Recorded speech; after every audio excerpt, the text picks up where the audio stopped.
BMTC ಬಸ್ಗಳಲ್ಲಿ ಸಾರಿಗೆ ಸಚಿವರಿಂದ ರಿಯಾಲಿಟಿ ಚೆಕ್, ಮಾಸ್ಕ್ ಅನ್ನು ಧರಿಸಿ ಸಾರಿಗೆ ಬಸ್ನಲ್ಲಿ ಸಚಿವರ ಸಂಚಾರ.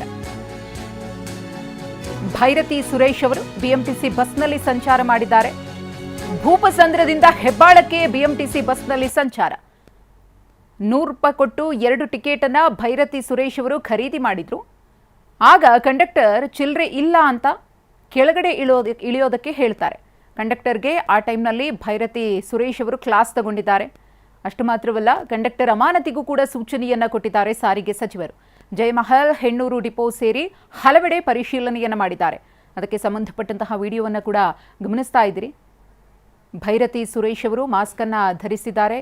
ಗೊತ್ತಾಗಿಲ್ಲ ಯಾರಿಗೂ ಕೂಡ ಅವರು ಸಚಿವರು ಅಂತ.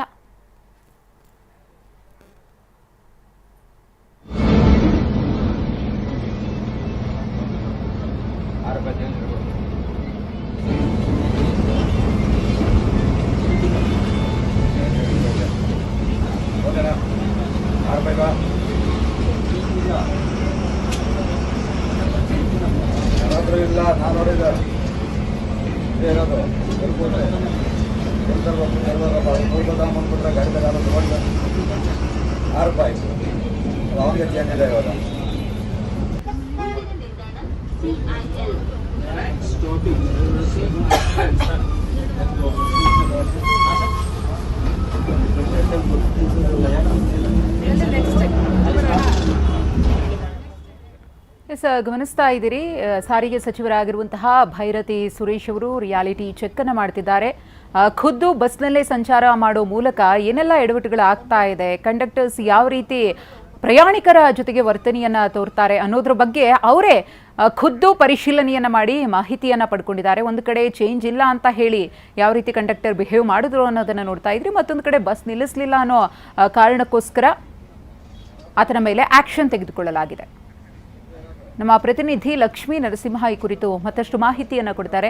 ಲಕ್ಷ್ಮೀ ನರಸಿಂಹ, ಅಧಿಕಾರಿಗಳಿಂದ ಇಲಾಖೆಯಲ್ಲಿ ಏನಾಗ್ತಿದೆ ಅನ್ನೋ ಮಾಹಿತಿಯನ್ನು ಪಡೆದುಕೊಳ್ಳೋದಕ್ಕಿಂತ ಹೆಚ್ಚಾಗಿ ಖುದ್ದು ಸ್ಪಾಟ್ ವಿಸಿಟ್ ಕೊಡೋದು ಅಥವಾ ಈ ರೀತಿಯಾಗಿ ಅಖಾಡಕ್ಕಿಳಿಯೋದು ನಿಜಕ್ಕೂ ಕೂಡ ಅನುಕೂಲಕರ ಅಂತ ಅನ್ಸುತ್ತೆ. ಭೈರತಿ ಸುರೇಶ್ ಅವರು ಬಸ್ನಲ್ಲಿ ಪ್ರಯಾಣ ಮಾಡಬೇಕಿದ್ರೆ ಯಾವ ರೀತಿ ಅನುಭವ ಆಯಿತು, ಯಾವ ರೀತಿ ಆಕ್ಷನ್ ಅನ್ನ ಕೆಲವು ಕಂಡಕ್ಟರ್ಸ್ ವಿರುದ್ಧ ತೆಗೆದುಕೊಳ್ಳೋದಕ್ಕೆ ಮುಂದಾದ್ರು ಅಂತ?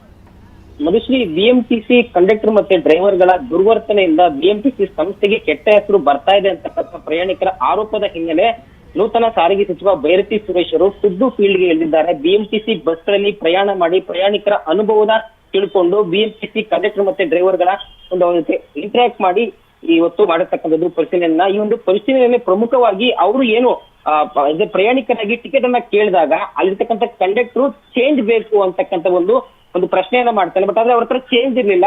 ಬಟ್ ಆದ್ರೆ ಆ ಚೇಂಜ್ ಇರ್ಲಿಲ್ಲ ಅನ್ನೋ ಒಂದು ಕಾರಣಕ್ಕೆ ಯಾವುದೇ ಪ್ರಯಾಣಿಕರನ್ನು ಕೂಡ ಬಸ್ಸಿಂದ ಕೆಳಗಡೆ ಇಳಿಸಬಾರದು. ಸೊ ಇದರಿಂದ ಕೂಡ ಬಿಎಂಟಿಸಿಗೆ ಸಮಸ್ಯೆ ಆಗುತ್ತೆ ಅಥವಾ ಕೆಟ್ಟ ಹೆಸರು ಬರುತ್ತೆ ಅನ್ನೋದು ಗೊತ್ತಿದ್ದು, ಸೊ ಇದನ್ನ ಕೂಡಲೇ ಅವರು ಗಮನಿಸಿದಂತ ಸಚಿವರು ಕೂಡಲೇ ಅವರನ್ನ ಅಮಾನತು ಮಾಡೋದಕ್ಕೆ ಸಮೀಪದಲ್ಲಿದ್ದಂತ ಸಿಬ್ಬಂದಿಗೆ ತಿಳಿಸ್ತಾರೆ.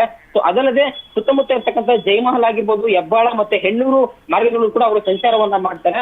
ಆ ಒಂದು ಮಾರ್ಗದಲ್ಲಿ ಪ್ರಮುಖವಾಗಿ ಸಮಸ್ಯೆ ಏನಂತಂದ್ರೆ ಪ್ರಯಾಣಿಕರಿಗೆ ಕೇಳಿದ ಕಡೆಯಲ್ಲಿ ಸ್ಟಾಪ್ ಕೊಡ್ತಾರೆ ಅಥವಾ ನಿಗದಿತ ಸ್ಥಳಗಳಲ್ಲಿ ಸ್ಟಾಪ್ ಕೊಡ್ತಾರೆ ಅನ್ನೋದನ್ನ ಗಮನಿಸ್ತಾರೆ. ಅಕ್ಕಪಕ್ಕದಲ್ಲಿದ್ದ ಪ್ರಯಾಣಿಕರು ಕೂಡ ಸಚಿವರಿಗೆ ಒಂದು ಮಾಹಿತಿಯನ್ನ ಕೊಡ್ತಾರೆ, ಕಂಡಕ್ಟರ್ಗಳು ಸರಿಯಾದ ಸ್ಟಾಪ್ ಕೊಡ್ತಿಲ್ಲ ಅಂತ.